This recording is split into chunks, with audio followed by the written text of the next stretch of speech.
and MD CEO of Fino Payments Bank. Welcome you all to SOCHM's Nationally Summit and Award for Banking and Financial Lending Companies. Times are uncertain, and most businesses are storming through volatility once again. We are all together in this battle against COVID, and on behalf of the Banking Council at SOCHM, I wish everyone good health and safety in the coming days. Till a decade back, financial services was more about banks and banking from branches. Over the years, we have evolved from physical banking to internet banking and now gradually to mobile banking. The innovation is still on and will continue discovering new means to ease financial transactions for all. When demonetization was announced, we saw a big jump in digital adoption, especially wallets. This led to overnight spike in digital transaction and pushed India into a new digital orbit. As key change initiators, we have to always draw out the positives from the every event, good or bad. This pandemic is fueling a larger adoption of digital mediums across the country, especially in the lower tier cities. What makes the space even more exciting is the onset of several fintechs who are at the forefront of carving out solutions specific to the problems of Indian customers. In this backdrop, the theme of SOCHM Summit this time, Digital Financial Services, response to Atmanirbhar Bharat, is forward-looking. India was one of the first countries to initiate central digital repositories like Aadhaar and are leading in the world through innovative products like UPI. This validates a widespread acceptance of consumer convenience. In fact, the JAM Trinity is driving the digital inclusion in the country. With e-commerce gradually spreading roots into the bottom of the pyramid markets, we will observe emergence of newer avenues of digital payments. In my view, we are at the cusp of unlocking and ushering era of doorstep convenience catalyzed by technology innovations. Bigger banks have been shoring up resources to sanction larger volumes of pre-approved loans through digital platforms. We are launching dedicated mobile applications for multiple retail lending verticals. We are also seeing collaboration between banks, NBFCs, and fintech companies to deliver superior customer experience in both lending and payments. Our persistent efforts in building a robust financial ecosystem have ensured continuity of financial services despite several operational bottlenecks during COVID lockdowns. We saw that there were minimal disruptions to access to banking during the lockdowns, thanks to the growing merchant banking network, especially for the mass customer segments. With further emphasis on building scalable infrastructure, the cost of providing financial services is also expected to moderate further. On account of this, our customers will be the ultimate beneficiaries of affordable financial services. The next level of innovation has to happen at the bottom of the pyramid, where the primary variable for a successful financial transaction is still the presence of trusted partner or brand. Differentiated banks like small finance banks and payments bank will play a pivotal role in this journey by expanding their outreach. In our endeavor for financial inclusion, we can't overlook the importance of social inclusion as responsible and forward-looking for financial institutions. I would like to conclude my remarks by highlighting that the pie of our financial ecosystem in India is enlarging exponentially. The underserved and the unserved customers across geographies have now started to get covered under the ambit of formal banking ecosystem. To carry forward financial services beyond the conventional parameters, we will have to think out of box and innovate concepts like bank on the move and doorstep banking. This is what makes India financially Atmanirbhar. We have a distinguished set of speakers today who will further enlighten us in each of these topics, and without further ado, I would like to introduce them. Our chief guest, Shri Subhash Chandra Garg, former Finance Secretary, Ministry of Finance, Government of India. Shri Garg is a 1983 batch IAS officer of Rajasthan cadre. He served as Economic Affairs Secretary and Finance Secretary of India. He also served as an Executive Director in the World Bank. Shri Vineet Agarwal, Thank you. and Managing Director, Transport Corporation of India Limited. Shri Agarwal has been a big supporter of all council work and has been giving guidance on furthering improving the council goals. Shri Sunil Mehta, Chief Executive, Indian Banks Association. Shri Mehta is the Chief Executive of IBA, which acts as a representative of 253 members. Prior to this, Shri Mehta served as the MD and CEO of Punjab National Bank. Shri Ajit Pai, Distinguished Expert and Consultant, Vice Chairman, Niti Aayog. Shri Pai is a Distinguished Expert, Niti Aayog, where he heads economics and finance and oversees public disinvestment. He is also consultant to the Vice Chairman of Niti Aayog. Shri Umesh Ramankar is the MD and CEO of Shriram Transport Finance Company. And Shri Ashwin Parekh, Managing Partner, Ashwin Parekh Advisory Services LLP. I would request Shri Agarwal, President SHM, to deliver the welcome address and opening remarks. Shri Agarwal, over to you. Thank you, Rishi, and a very good morning to everyone. It's my pleasure to welcome all of you for today's conference on National Summit, e-Summit on uh, banking and financial lending companies, digital financial services, response to Atmanirbhar Bharat. It's my pleasure to welcome Shri Subhash Chandra Garg, Shri Ajit Pai, Shri Sunil Mehta ji, Shri Umesh Revankar ji, Shri Ashwin Parekh, and of course you, Rishi. Uh, I think these are extremely challenging times. All of us are going through extreme crisis across either whether it is in our organizations, whether it is in our cities, whether it is even people who are associated with ASSOCHAM. We have a team. A lot of people are down, either them or their family members are down with COVID.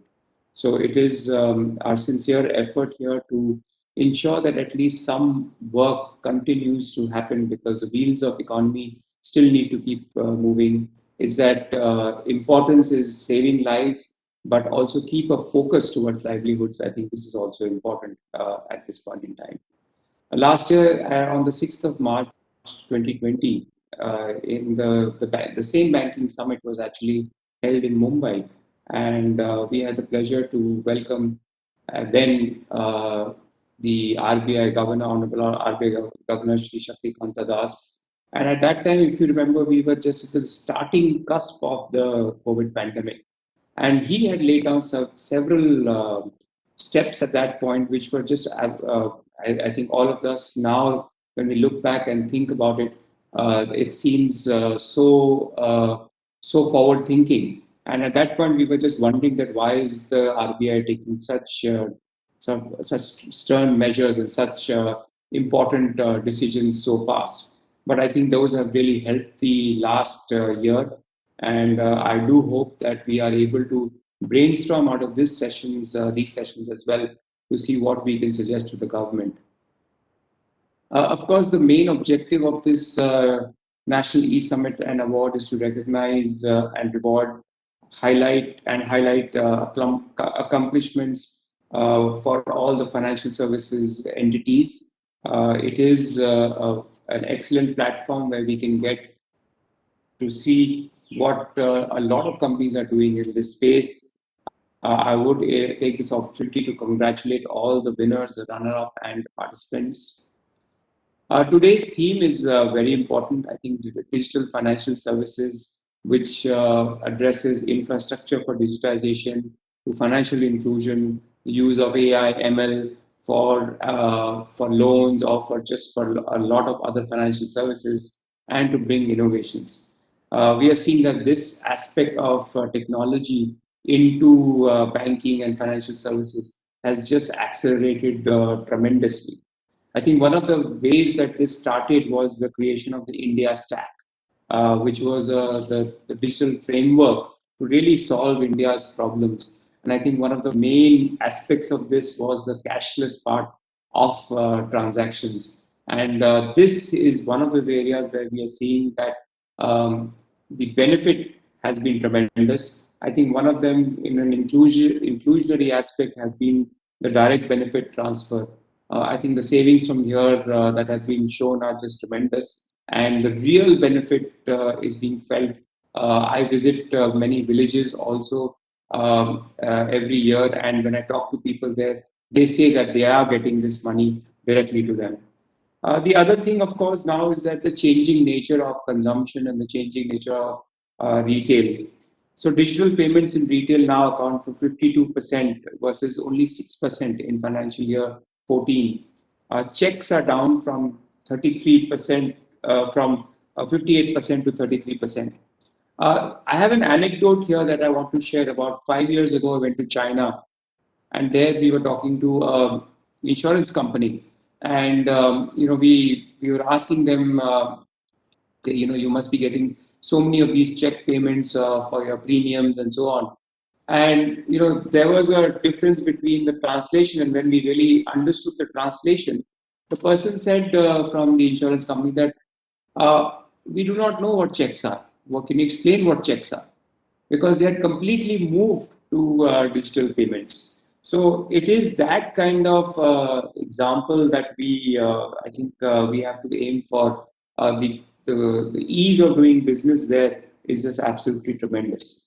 I'd like to also share another example of innovation that even my company worked and did it along with a particular bank. We created a sandbox to see how, as a logistics company, can we make payments directly to truck drivers, not giving them checks, not doing anything. And we had to get some of them to start banking. We had to ensure that the money gets transmitted to them right away, because when the truck is leaving on a journey, it needs its money right away. The driver needs the money right away. So we worked with them and used UPI Bheem to really do these transfers to them. And we have seen tremendous benefit of that, where the drivers and the owners are getting directly connected to us versus using brokers in the chain. So like this, I think there are hundreds and thousands of examples how digital financial services is transforming our country, and I'm sure we will listen to all of you for more perspectives about this area. Last but not the least, ASSOCHAM has been at the forefront of giving the right suggestions, more practical solutions to the government as well. In January 2019, we made the first suggestion to the government to create the new DFI, which has now been promulgated. So like this, I would look for your suggestions, your areas of intervention that we can take to the government in this time of crisis, so that we are able to plan for the future. Again, thank you so much for joining us today. And I wish you the very best. Please stay. Thank you, Rishi. Thank you, Vineetji. I would also request all the panelists to please switch on their videos because the other people in the attendance can see all of you. Thank you, Vineetji. With this, now I would request Mr. Umesh Ravankar, MD CEO of Shriram Transport Finance Company, to deliver his views on the NBFC perspective. Umesh, thank you. Good morning, everyone. I'm happy to present my perspective of NBFC industry. The last couple of years, maybe digital has maybe become a part and parcel of everyone who are in the business.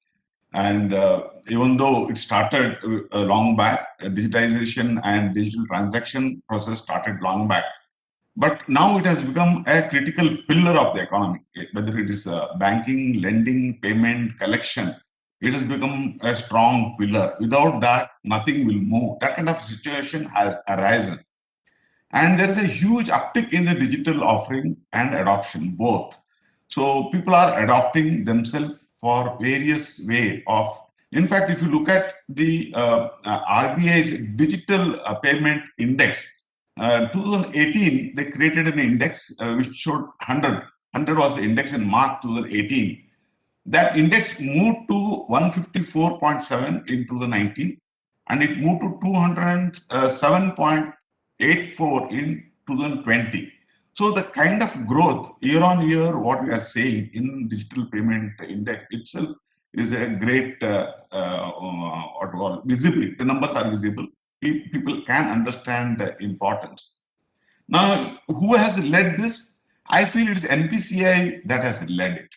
That has created this entire infrastructure and various vehicles, whether it's UPI, whether it's IMPS, Bharat Bill Pay, and recently ETC, electronic toll collection, and through FASTags. So all that these have really helped people to move on to a digital payment, and that has also created something that is very easily getting adopted. For example, we are now talking about a contactless payment, whether it's a grocery shop, fruit vendor, or vegetable vendor, even the bill payment, telcos, media buying into OTT platform. So every ecosystem is now becoming a part, and retail segment, small individual distributors and retail businessmen, Even our vegetable supplier today accepts wallet payment. So whether it's 100 rupees, 50 rupees, or 200 rupees. So to that extent, it has become a part and parcel. And the robust platform has given huge opportunity for doing business, whether you do business through very strong platform like Amazon or whether you do it directly. It is everything has become equal. So that is where the bottom of the pyramid is coming into play. There is a greater trust and confidence on the platform. That is very important, and that we have gained over the long period. And rural economy, rural area people are coming onto that platform. That's again a big plus. Then, of course, bottom of the pyramid, everyone getting onto that platform. And the NBFCs are playing a role here because the NBFCs are serving to the businesses, whether it's individuals, self-employed, SMEs, at that level, and where they can accept payment, make the payment through various digital methods, and therefore are able to build a trail of the business and create a history, the tracking history, record, and cash flow. And that's where the bottom of the pyramid today are able to build it, and the NBFCs are now getting into lending to all these people through either a partnership with fintech, or there are strong NBFCs who have built their own platform and they are able to scale it up on year-on-year basis. And there are some traditional NBFCs like us. We partner with fintech, either a payment bank or fintech firms, to adopt to this kind of a digital payment. So NBFCs are today able to make a meaningful contribution with enough data. That was not the case earlier. It was always brick and mortar and touch and look at the customer and lend. But today, the NBFCs are able to scale up their lending. And I feel going forward, the NBFCs will play a major role because NBFCs always lend to underbanked and unbanked. So this is very important. Unbanked, everybody understands, but underbanked, because many of the customers in the retail segment don't get serviced by the bank at all. So they need to be serviced, and they start building the business, they start building the trade, start building the history.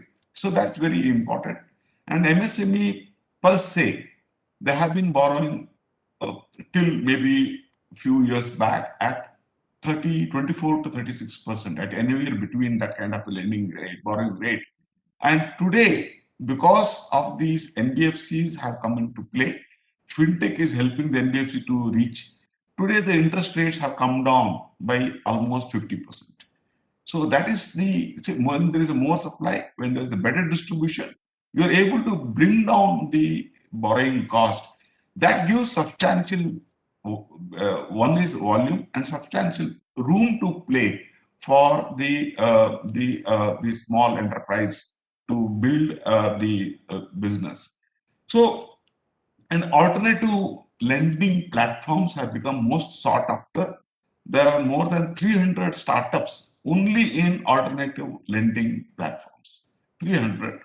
And the amount raised by them is something like 10 billion US dollar. So that's the amount raised by this. So that means because the scope is also huge. The estimated gap of MSME lending gap is something like 10 lakh crore. That is World Bank study done around 6 to 7 years back. And that was the gap. And to meet that gap, this kind of arrangement, NBFC with digital ability was necessary, and scale also was important, and they have played a very important role. In fact, just Mr. Vineet mentioned about his China experience 5 years back. In fact, it started with SARS in 2003. They wanted a contactless payment, and the SARS was spread in China and Africa. So they found a solution. They wanted to go digitally. They wanted to remove all papers. So very quickly from 2003, by 2010 or 12, they were able to transform entire distribution and entire payment gateways digitally. So that's how the scale you get when you build a strong, robust platform. Of course, there are challenges. There are a lot of small players in NBFCs, fintech firms, and challenges are that since we onboard customers, most of them onboard customers with less credit history or more prone to be failure or some kind of lack of reach sometimes, that is likely to have a higher NPAs, and also sometimes a lack of digital literacy and financial understanding among the customers also will have a problem in their losing track on what they have been doing. And I think the regulators have been playing very important role in building a proper roadmap and ensuring that there is no data theft or there is less frauds in this. But it takes time, I think, and I believe everyone is playing their role. But the danger is if a proper liquidity and proper support to these smaller entities, NBFC or fintech, or both together, if it is not given in time, then there is a chances of high concentration. High concentration, very few big players dominating, and what happens is when very few players dominate, when everything is dependent only on banking, then there will be more untouchables because more people gets rejected. More people will not get what they really deserve to get. And small enterprise, small entrepreneurs, they may not be able to survive. So the smaller enterprises, smaller fintech companies, smaller NBFCs need to be supported throughout in spite of having high risk, because that is what is needed to reach to the masses. And in India, we need that kind of a scale. Banks would not be able to reach to that kind of supporting enterprises of a small enterprises. That will be too much for a banking system to do it, is what I believe. So this is my observation, that there is a continuous support needed by the regulator and the government for this NBFCs to really make difference in the MSME segment. Thank you very much. Thank you, Meshji, for enlightening us on the NBFC perspective. I would now request for the release of the knowledge report.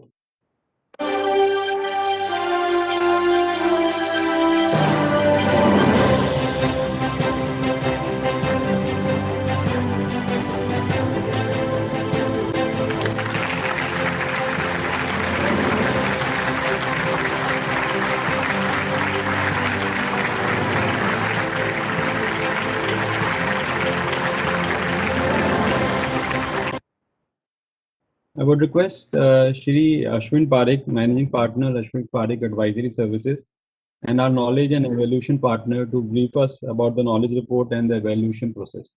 Mr. Parekh, please. Thank you, Mr. Gupta. Just to comments from, the whole process of the awards and the recognition, of a certain order of performance in the industry. ASSOCHAM had started this initiative to recognize, appreciate, and reward the efforts of the banking companies. It started with banking companies, and we started with social banking as the basic sort of theme of these awards. Over the last 15 years and in last 5 years, we've been the knowledge partner. We've seen a gradual shift, a gradual change in even, let's say, the industry itself and the ASSOCHAM approach, to recognition of this particular, awards. And this year, particularly, we're very proud to say that the jury that we constituted gave some very good insights, and really that led us to believe that the awards need to now recognize, banking and financial lending companies as well, because we are finding and all that, as the within the major theme of digital financial services as a response to Atmanirbhar Bharat. So, I mean, we've really broad-based the entire award sort of, environment, and very proud to say, that in this year alone, I mean, we've been actually looking at the responses in the last 5 years, and we now realize that the entire emphasis, on digital services and digital financial lending and banking has really taken a very different meaning altogether. Perhaps I would certainly believe that COVID has really played a significant disruption, leading to more innovation, leading to a dramatic set of changes. Uh, in order to, therefore, go through this particular process of awards and recognition, what we do is something that is more important, and I'll give you a small perspective on this.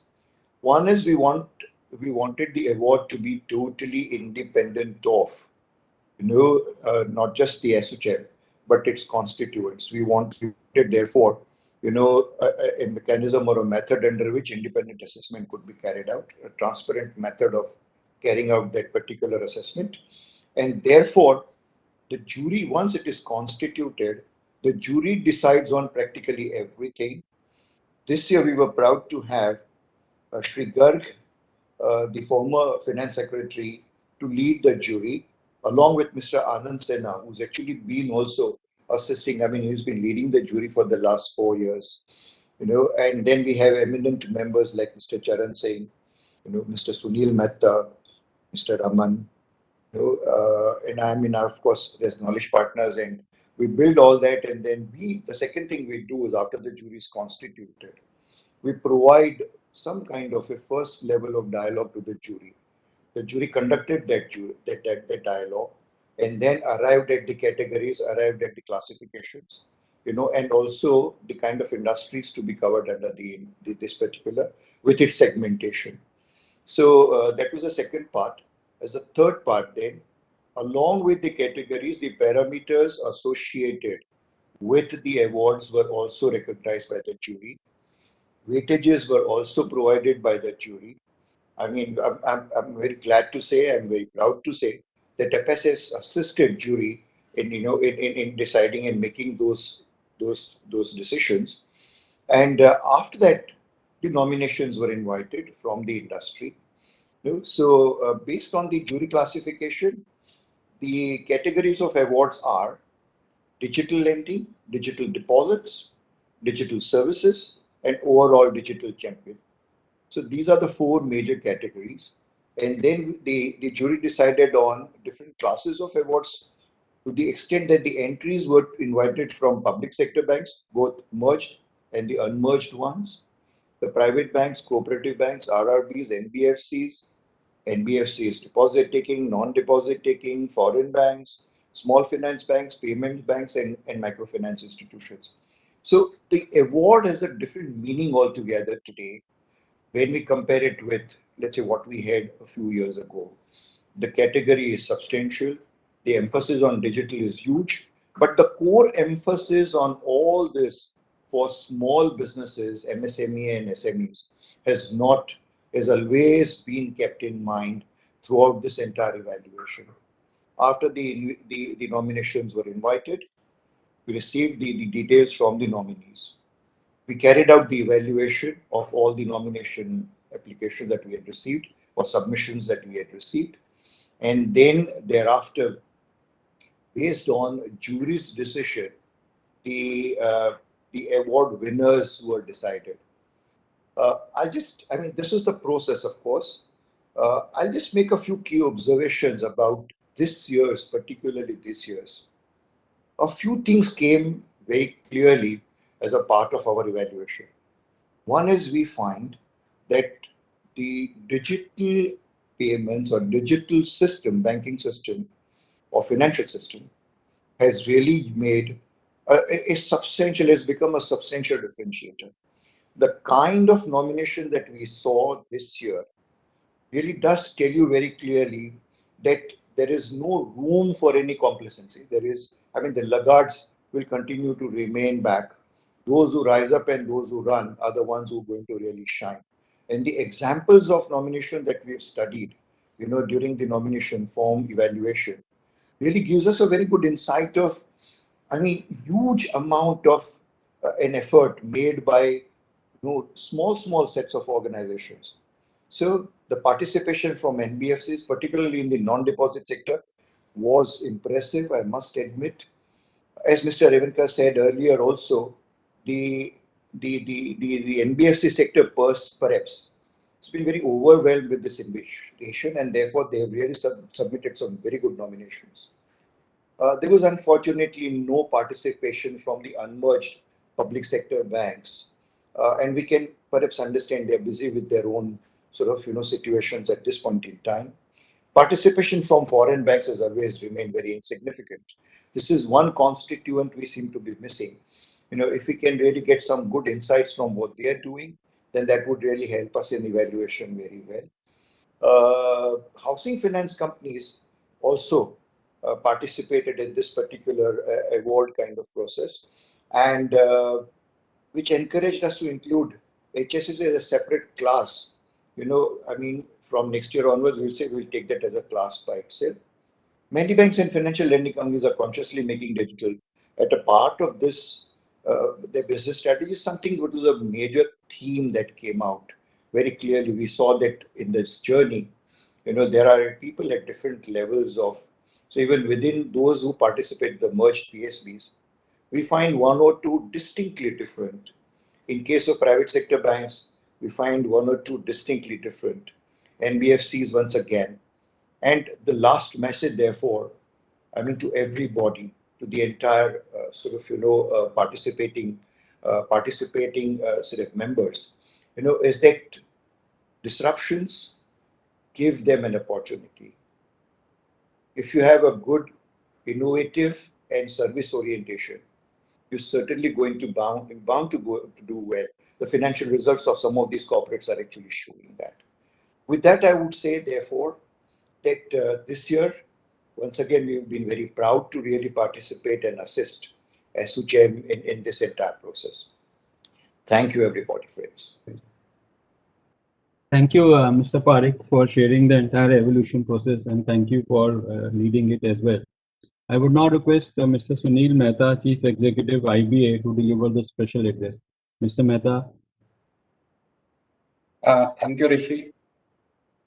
A very good morning to all of you. At the outset, I'll thank ASSOCHAM for giving me this opportunity to address this august audience.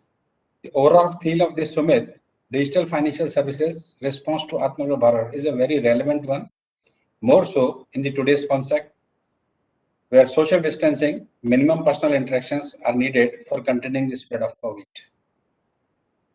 We are all aware that the entire country has been reeling under the onslaught of COVID second wave, which is much more severe compared to the first one. Banks and their workforce are also worse affected by the second wave. Nevertheless, banks are able to provide continuous and uninterrupted service during the entire course of pandemic, thanks to the computerization adopted by the banking system way back in 1993. You are aware that the Atmanirbhar Bharat Abhiyan that was announced by the Honorable Prime Minister, that was for 20 lakhs crore of the financial package meant for the entire country. And the basic purpose was to sustain the ongoing enterprises, to sustain the ongoing lives, and by providing packages for the different segments of the society, so that we can withstand this pandemic, which has not only affected our country but the world as a whole. And the package, 20 lakh crore, was roughly 10% of our GDP. So it shows that the prompt response the government has given to this pandemic to fight it out. Let me tell you that yes, the computerization as well as the digital journey that was started by the banks long back has really supported them in giving a proper response to the Atmanirbhar Bharat package. And that is evident, you must have heard our previous speakers also, that the entire ecosystem could benefit by the digitalization of the banking space. This was led by a direct benefit transfer, like 80 crore people throughout the country got benefits of the direct benefit transfer in the one form or the other way, like 500 rupees per head to the Women Jan Dhan beneficiary, then in terms of food subsidies, then in terms of National Rural Employment Mission and their payments. So the entire transaction can happen very smoothly. If you can say the size of population our country has, so such a massive transfer of funds, and as rightly said by Vineet ji, that yes, he keep interacting with the people, and they said yes, the money has directly flown from the government exchequer to the accounts of the individuals, which they could withdraw from the branches which were operating even during the lockdown, and maybe from the ATMs and the alternative digital channels. And the best part of it is that the country got equipped in handling the electronic transfers and electronic payment system, and which is evident from the data in front of us. Like in 2020, the total number of digital transactions was 125 crore, which increased to 275 crore in 2021. So during the year of pandemic, like it started in March 20 and up to 21, almost barring few months, the impact was there, but the digital transaction has more than doubled, not only in terms of number of the transactions, but in terms of the value of the transactions also, because the transaction has gone up from 2 lakh crore in March 20 to 5 lakh crore in March 21. So that's a 150% increase in the number by numbers. So my limited point to bring to the table is, yes, the digital journey and the digital technologies which have been adopted by the banking system has really enabled them to deliver financial transactions and the payments in this time. Yes, there's a great role played by the fintech companies who enable them. There's a great role played by the various service providers who have helped the banking system on undertaking this journey, and the NPCI, which has made the major role because of the maximum transactions that happened through the UPI platform. So that deserves accolade of the entire ecosystem. And now the RBI is coming out with a new licenses and new umbrella entities, which will further facilitate in development of the financial space and the transaction space, in which the payment space will get even more innovative, and it will get give a more ease of doing business and the modes of doing the payment. So going forward, our country has matured enough in the place of adoption of the payment systems into the digital payment system, and which has enabled us in sustain during this difficult time. Now, this pandemic, yes, every threat is an opportunity, and this pandemic has worked as an opportunity also. This has given a thought in the minds of the bankers who are working there that yes, going forward, we may have to transform from the say traditional brick and mortar setups to the virtual, and the journey, because in a country like ours, this cannot happen overnight. This may require time, but the thought process has started beginning into it. So far, sufficient digitalization has already taken place in the payment space. Now it's a time for the lending space, because bankers are the repositories and they accept deposits, and simultaneously they lend also.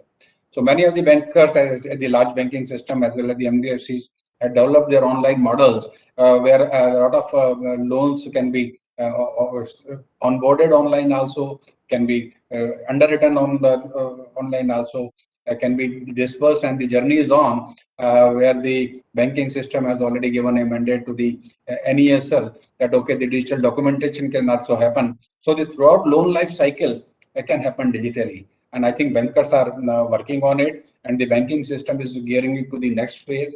Like the way it has grown into the payment space, now it's a time for it to grow in the lending space, where ease of taking loans and the transparencies in the system also creep in, and the public also get convenience of assessing these services, right, sitting from the comfort of their offices or comfort of their residences instead of going to the bank branches for taking the different type of loans.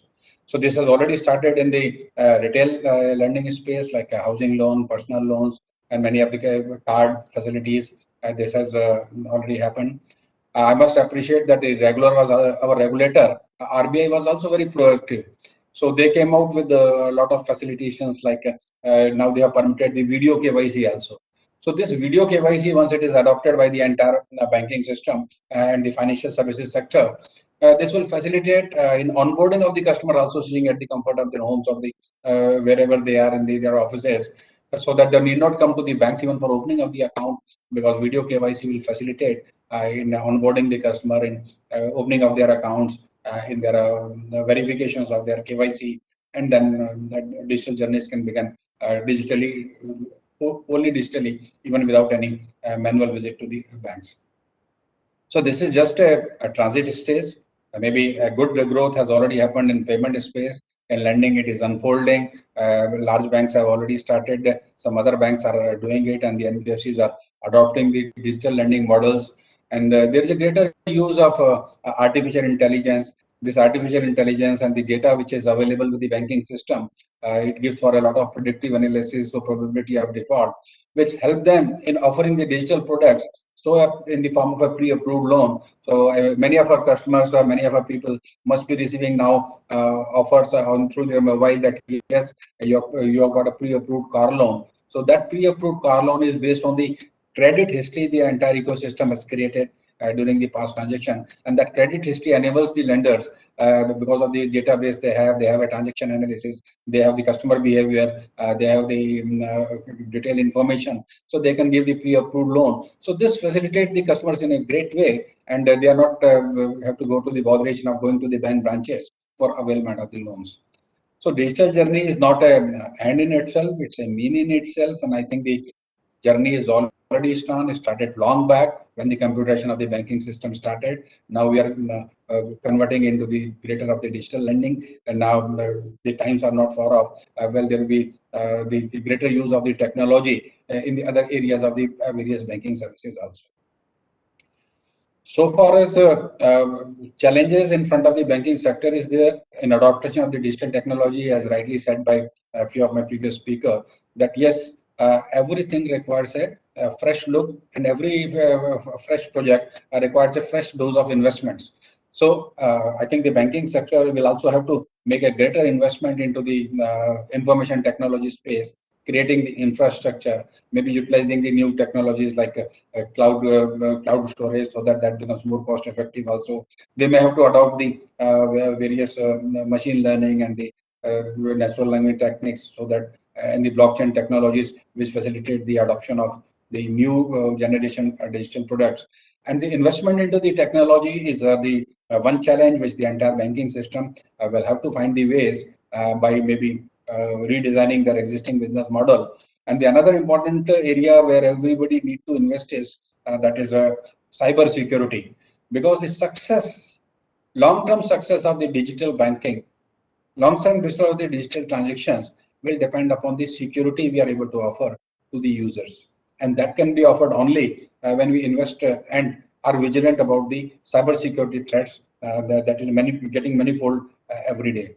And I think banks are already created SOCs, so they are already working on it. But the entire financial system has to look at it, because the managing cyber security risk will become a very important enabler for continuation and escalation of the journey into the digital banking in future. As regards response of the banking system to the Atmanirbhar Bharat, I think I can say with a very lot of proud that yes, IB has taken a lot of initiative. We were a part of the committee which proposed these schemes for supporting the MSMEs during this period.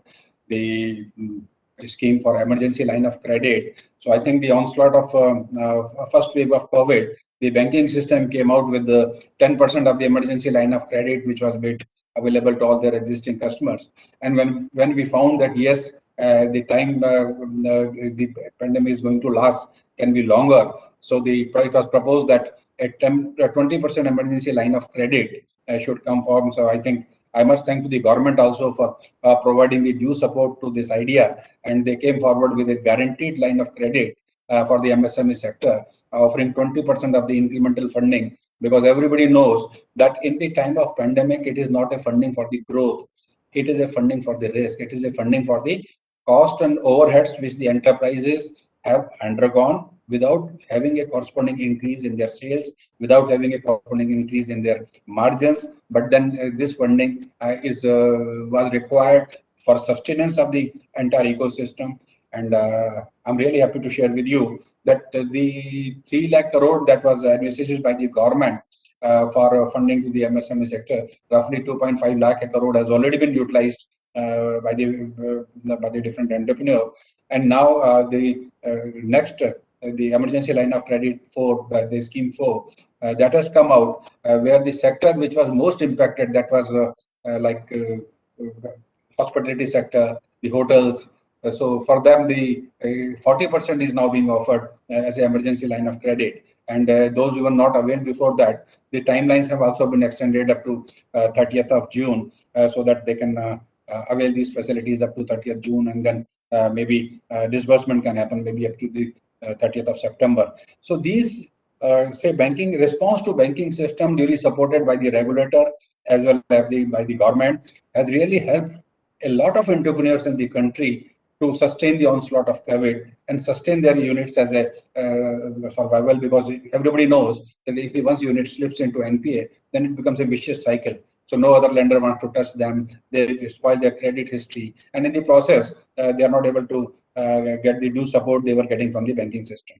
So these steps and these steps announced by the regulator, especially in the field of restructuring window, which they have come out, and that restructuring window is now made available, and roughly 8 lakh entrepreneurs have already availed it. And so this window has also provided a lot of breathing space to the enterprise and the industries, and especially the small and medium industries, to sustain the crisis that they have faced in the during the course of this pandemic. So my limited point to all the audience here is, yes, digital journey is on. Banking system is doing its best to go for innovation, to adopt the changing customer aspiration, to adopt the technology.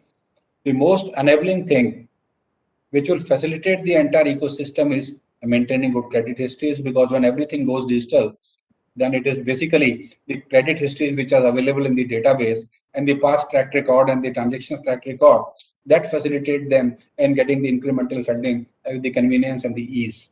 So we as a banker will have to change our technology and the way we deliver it as to the customer, and the customers will be also required to be the more say attuned to the changing environment, creating a better track record, proactively responding and maintaining the financial discipline, which will facilitate the entire ecosystem to be more efficient and creating the ease of banking and ease of doing good business in the country. I hope today's recognition to the award winner will be a great motivator for them to adopt the better technologies, create better innovations, and go for improvement in their deliveries to the customer. So my good wishes to all the recipient of awards, which may be announced in their due course. And I wish that these type of activities, including encouragement, motivation, and innovation, continues in our space, so that we become a better adaptable economy which can face onslaught of any pandemic, which can onslaught of any natural vagaries or the external aggression, and can continue our business activity even during the most difficult time. I wish that today's the deliberations in the today's event will be really helpful in bringing some new thoughts to our mind for making our contribution in this journey, because they are participants from NBFC sector, they are participants from small finance bank, they are participants from payment bank, they are participants from different segments of the economy. So we can pool up our thoughts, we can pool up our resources. The RBI has already provided a space for co-working, co-lending, and so we can make use of this so that we can facilitate the entire ecosystem in reaping the benefit of the digital journey of the banking. to face this situation in future. Wishing you success of the today's event, and thank you for allowing me this participation. Thank you, Mr. Mehta, for sharing the banker's perspective and IBA perspective. Now I would request Mr. Ajit Pai, distinguished expert and consultant vice chairman Niti, for his special address. Mr. Pai, please. Thank you, Mr. Gupta, and good morning to my hosts, ASSOCHAM, to distinguished speakers, as well as to the respected audience. I'm going to take this opportunity to actually address while congratulating the winners of today's awards, actually to talk about some of the biggest challenges that we are facing right now as we look at the credit sector, which is both the banking and the NBFCs. And then hopefully we'll have some solutions to some of these challenges over time. So when I go back about 5 to 6 years ago, and we looked at the overall, how India stood up in the credit, overall credit in the economy, there were a couple of very interesting things that had happened. One of the interesting things was that our credit rating internationally was not as favorable as it should have been for a country that has never defaulted since its inception. The second thing was that we considered our government debt at around 70% to GDP to be very high, and our private credit was extremely low at that point of time in the 30s relative to GDP. Over the past 5 to 7 years, we have come a long way from that until this COVID struck. With the FRBM, we brought down our public debt. But what was very interesting was the reasons for our private credit being as low as it was. Well, a large part of that was what I would call both a lack of formalization of the economy and a lack of inclusion of the economy. So we're going back to 2014, 2015 right now. Now, both of these, I think, have been dealt with from a foundational infrastructure perspective extremely effectively by the various players and the government and the RBI. There was a lot of work done in terms of what they call the JAM Trinity from an inclusion perspective. You've had almost 600 to 700 million new accounts come in to start providing sort of much expanded inclusion within the overall economy in the financial sector.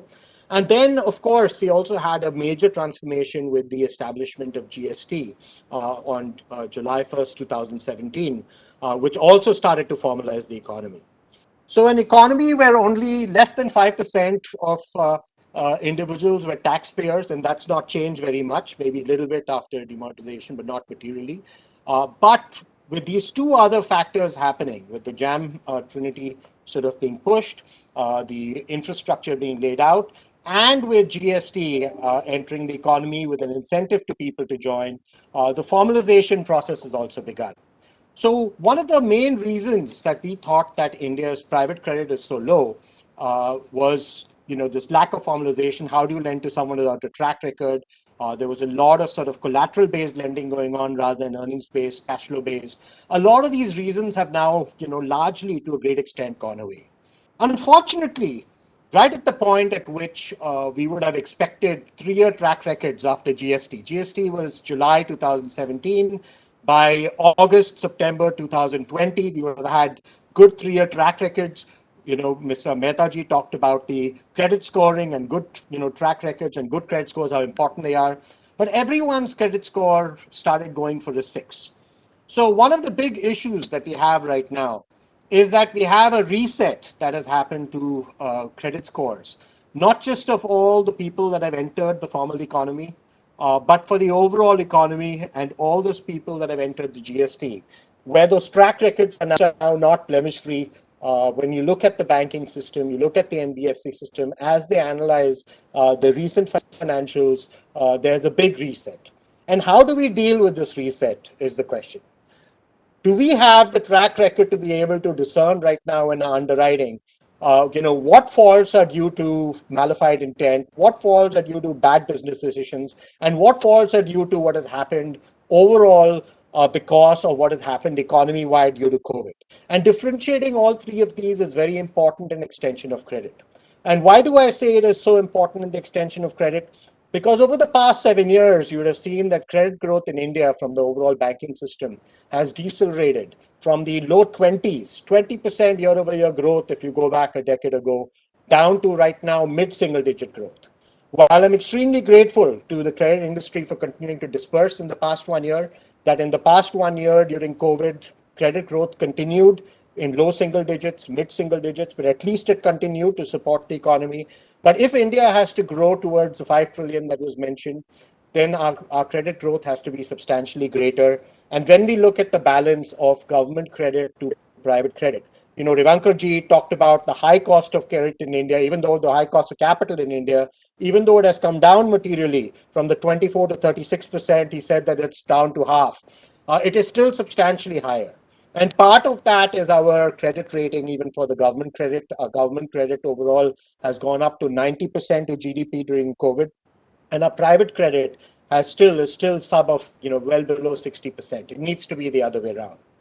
So I think a lot of the innovation that we are seeing in this sector to sort of begin to look at who is creditworthy, how to provide greater credit as quickly as possible. A lot of the focus has been on the methodology, on the identification of customers, as well as on sort of automating processes or making them digital that previously were not. And all of that helps, don't get me wrong, all of that speeds things up. But what we really need to do is see how to increase the number of people that are creditworthy in India as quickly as possible. The formalization has happened, but do we really have the ability, whether it's AI, whether it's big data analytics, what it is, to be able to discern with this shorter history of the economy formalizing, with 3 years now of what I would call your GST data, is that enough to actually start accelerating India's credit growth into the sort of high teens or low 20s and begin to start supporting and reaccelerating our economic growth? So that would be my entry to the companies and to the members of ASSOCHAM that are getting awarded now, to try and see how we can accelerate overall credit. The government has stepped in many different ways, but rising government credit to GDP actually increases the cost of a capital, doesn't reduce it. We want private credit to be growing faster. We have laid the foundations for, with the JAM Trinity, with this shift to digital, with the GST, the foundations have been laid to increase this credit. Now, how do we get the banking sector, whether it's the public sector or the private sector or the NBFCs, accelerating on this overall platform? I'll stop with that. I mean, there are a few other points, but I think that I will stop with that right now. Thank you for having me speak, and just wanted to seed and listen to ideas on what we can do about some of these challenges that we face as a country and as a sector, as a financial sector. Thank you. Thank you. Thank you, Mr. Pai, for your special address on covering the economic perspective and the government efforts on digitization. I would now request our chief guest, Shri Subhash Chandra Garg, former Finance Secretary, Ministry of Finance, Government of India, to deliver the chief guest address, please. Mr. Garg, please. Thank you, Rishi. Thank you very much. And thank you to all the participants. I think they made excellent presentations and a lot of ideas came on the table. The theme of this year's award is digitalization of the financial services. And I would focus on that. In my judgment, the financial services are essentially 3 big buckets. Incidentally, I have circulated a sort of chief guest address kind of thing, which you may like to read at your leisure. It is a little provocative, but it might give you some interest to look at that carefully. So I'll confine today in about 10 minutes to highlight what I'm trying to say in that paper. So the financial services, 3 big buckets in my judgment. One is the payments, another is credit, and the third is the investments. These are the 3 big buckets in the financial services.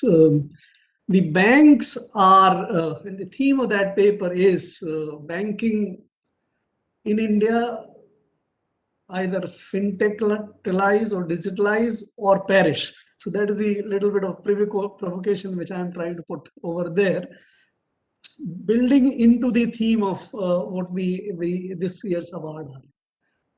So the banks are very heavily, or have been traditionally very heavily present in payments and credit.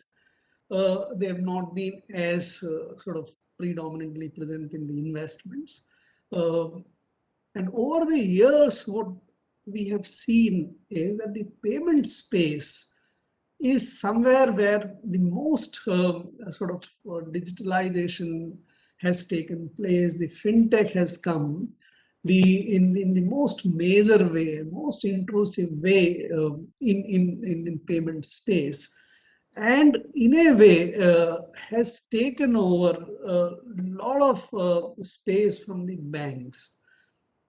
The payments earlier, other than the cash payments, banks were into the non-cash payments when he talked about checks and others. So the payments were basically by drawing cash from the bank or issuing checks or getting the bank drafts, etc. What we have seen now is that these modes of payments in India have also virtually become very, very low. It has not vanished as it has done in China or somewhere in many parts of the world, but it is certainly on the way out. What fintech companies have done with the fact that all the bank accounts in the country have virtually become one single database, thanks to what NPCI, and that is the fintech contribution of the NPCI, have become one single database. And it's now easier to use the UPI, IMPS, and other modes to make transfers in a flash, and it doesn't take. Banks are at this moment in the payment on both ends, because payments are made still in the bank accounts, from one bank account to another. And therefore, the banks are there as the recipients or the remitters of the money. But that's what the role they are left with today. They are not the real payment makers. And if the wallets get expanded further, there is a very big limit on wallets. The payment banks, which are not banks, by the way, which are payment mechanism, technology payment mechanisms, not really bank because they don't lend. For them, recently the holding limit has been increased. So wallets limits are increased, or payment banks limits are increased, or there is digitalization of cash. And today I'll not talk about that. I see the banks further ceding the space in payments. In this respect, the new initiative of the Reserve Bank of proposing to license some of the national umbrella entities and UIs, which I am assuming would be promoted by banks, mostly in the forefront of that, might allow the banks to remain major players in the payment space. But otherwise, there is a very good likelihood that the bank's role in payments will further diminish.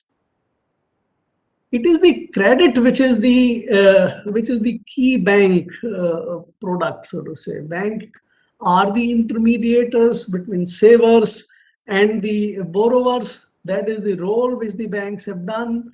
Banks over the years have built trust of the depositors. Bank over the years have built and virtually delivered all the credit for working capital, even for some capital investments and all.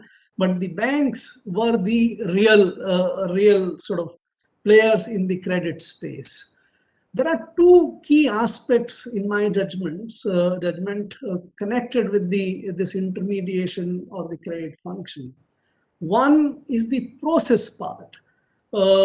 There were a lot of formalities, a lot of paperwork, a lot of connectivity. You have to establish your credit record, cash flows, other things, KYC, and a whole lot of things which involves, and in disbursements, other over the years. So there was enormous amount of process involved in delivering credit.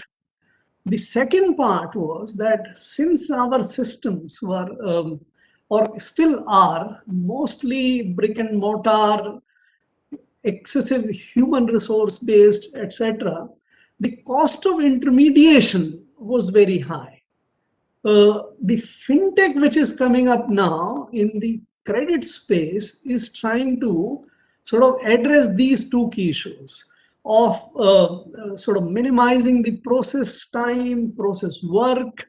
You now hear that in China, elsewhere, even in India to some extent now, about 1,000 or more different verifications and the data connectivity is done on the fintech platforms before, or to ascertain the creditworthiness of the person to which the fintech company is lending, or fintech company is intermediating in between to facilitate the process part to lend. This is hugely efficient and also is less costly. And this is what these two things are going to sort of hurt the credit business of banks in times to come.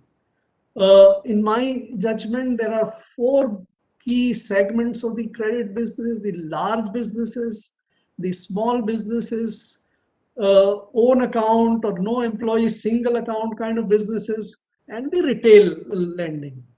The large businesses don't need either banks or others. They can raise resources through, and even banks and others would be very sort of happy to deliver credit to them. That's not the issue.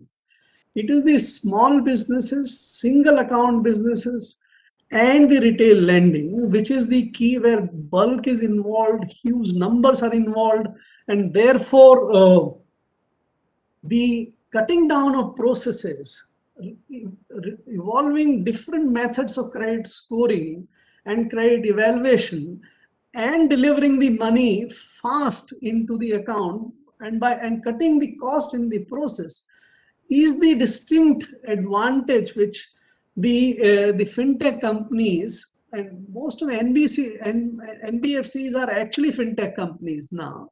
So both of them are sort of able to deliver this credit to these segments. I don't see the banks still going into the single account businesses. There is very little lending in that. Even in the small space, the bank's lending is constrained, though it's majorly present there. And the retail is where they have tried to expand. But what I see is that the retail will probably be the space what payment has witnessed so far. So there are enormous amount of entry barriers, regulatory restrictions on the fintech companies and NBFCs to get into these retail lendings. They have huge funds constraints and other kind of things. Over the years, maybe these things will get sort of liberalized, and the technology and the fintech companies will have the real go at grabbing these three spaces. And if that happens, I think the bank will get another bigger shock. This has been mentioned here. Mr. Pai mentioned the credit growth has been very slow.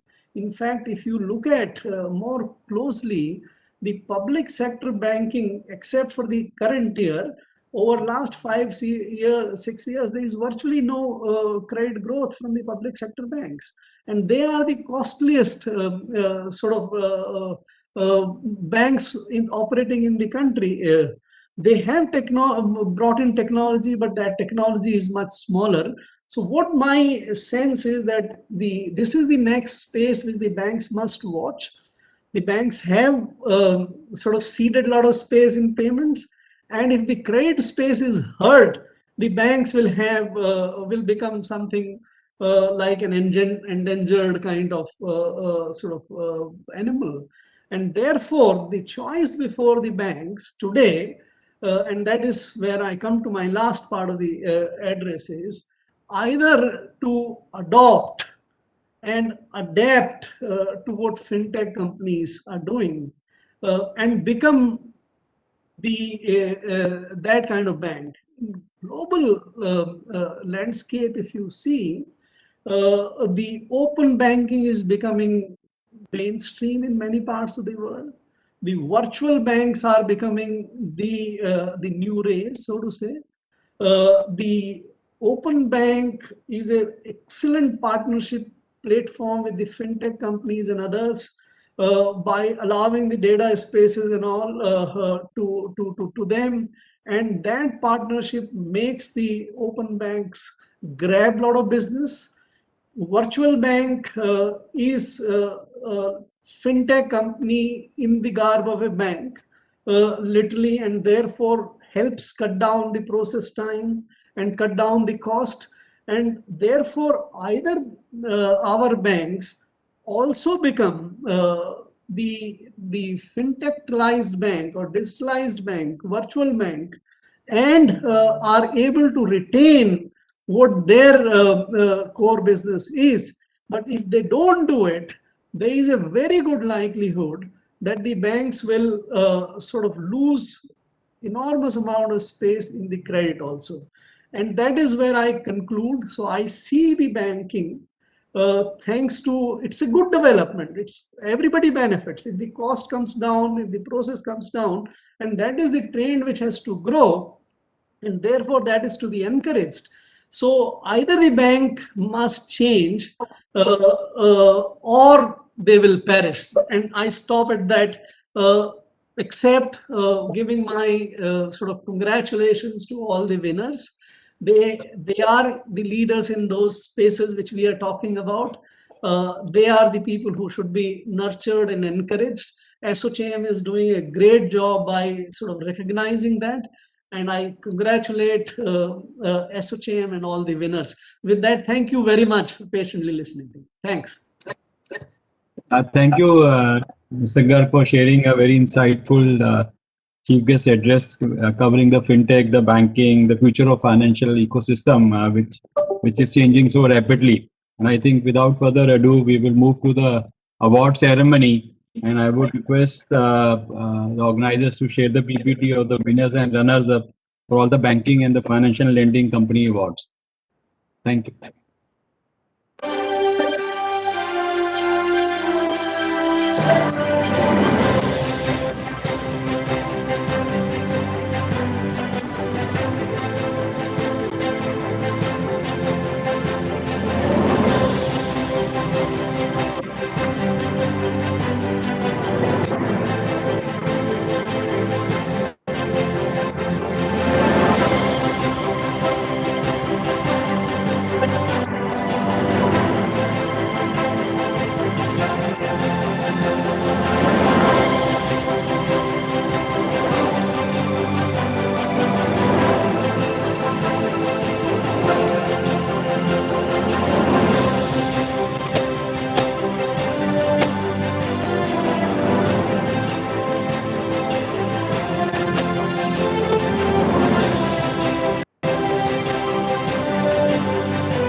would also request the organizers to play some video clips of the winners, please. Thank you.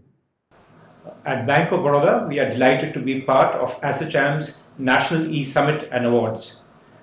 The digital agenda of the bank is fundamental to the transformation of the bank, and it is very broad-based and encompasses both the retail business of the bank as also the financial inclusion agenda of the bank. We hope that within a year, fully 50% of the bank's retail loans would be digitally delivered. Similarly, through an assisted digital mode, we hope that the digital will touch the lives of all our financial inclusion customers. This recognition from ASSOCHAM is very valuable to us because it reassures us that we are on the right track and making progress. So thank you for these awards. Hello everyone, I am Sarosh Amaria from Tata Capital Financial Services Limited. On behalf of the entire Tata Capital Financial Services family, I want to express my gratitude and thank the jury of ASSOCHAM for selecting Tata Capital Financial Services as the winners in the digital lending as well as digital services category. We at Tata Capital Financial Services have a deep sense of purpose in being a responsible financial partner fulfilling India's aspirations. And for this, digital is at the core of our strategy. I would like to thank ASSOCHAM for organizing this event and would also like to take this opportunity to congratulate all the other winners. Wish everyone a great day and hope everyone is keeping safe. Thank you. Hello everyone, it's a great privilege for Fino Payments Bank to be recognized at the ASSOCHAM E-Summit and Awards. On behalf of the Fino Payments Bank, I thank the jury and the ASSOCHAM for awarding us the digital saving and the overall digital champion in the payments bank category. Fino Payments Bank is a fintech with a banking license. Our mission is to empower digital solutions for the masses. I would also take this opportunity to thank all the other participants and winners at the ASSOCHAM event. Thank you. Have a nice day. Thank you, everyone. Axis Bank is honored to be chosen as the winner under the digital lending in the private sector bank category by ASSOCHAM. Living by our motto of Dil Se Open, Axis Bank is working on many digital propositions. We aspire to make a small impact on our customers' life with each interaction. We are committed to this agenda and are making a big push in digital.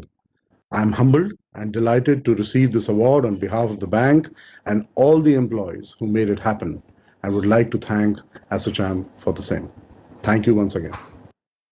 Hello everyone. I hope sincerely all of you are keeping well and safe. Firstly, I'd like to take this opportunity and thank the ASSOCHAM, esteemed jury, and fellow participants for recognizing our efforts and felicitating us as the winners in the categories of digital lending and digital service, and also as the overall digital champion in the NBFC category. True Credit has always strived to ensure finance for all, and this recognition only strengthens our resolve to keep the momentum going. The year 2020 was difficult for everyone, more so for the lending sector. However, with improved regulations and stringent measures from our end, we've been able to overcome every obstacle. We truly believe that the safe lending practice and fintech evolutions are the gateway to the prosperous future. For the last, I want to say thank you to my teams. I love you guys. Thank you so much. Thank you. Now I would request Shri Vineet Agarwal, our President and Managing Director, Transport Corporation of India Limited, to deliver the vote of thanks. Mr. Agarwal, please. Thank you. I think it has been a wonderful morning today. Firstly, I would like to congratulate all the winners. I think as some of my speakers have said, this is the time to encourage all of them to really look at how we can continuously keep expanding this digital payments, credit and investment framework in the country more and more. I would like to thank Shri Ashwin Parekh ji from APAS Services in terms of helping us set up this entire structure of the program, as well as also working on creating the knowledge report. I would like to thank Shri Subhash Garg ji, Shri Ajit Pai, Shri Sunil Mehta, Shri Umesh Revankar to be present today and share their valuable thoughts with us. And of course, thank you, Rishi, for taking care of the logistics, the real logistics of handling this conference. Again, I also thank the ASSOCHAM team. Some of you have been working at the background very hard, especially when a lot of our team members are down. Everyone, please take care and be safe. And we look forward to connecting soon. Thank you. Thank you all. Thank you very much to everyone. Thanks. Yeah. Thank you. Thank you very much. Thanks to all for their participation and sharing their valuable inputs. Also request all please to join the next session. If you have any inputs, please share it with rajesh.singh@assochem.com. Thank you and have a nice day. Thank you. Thank you.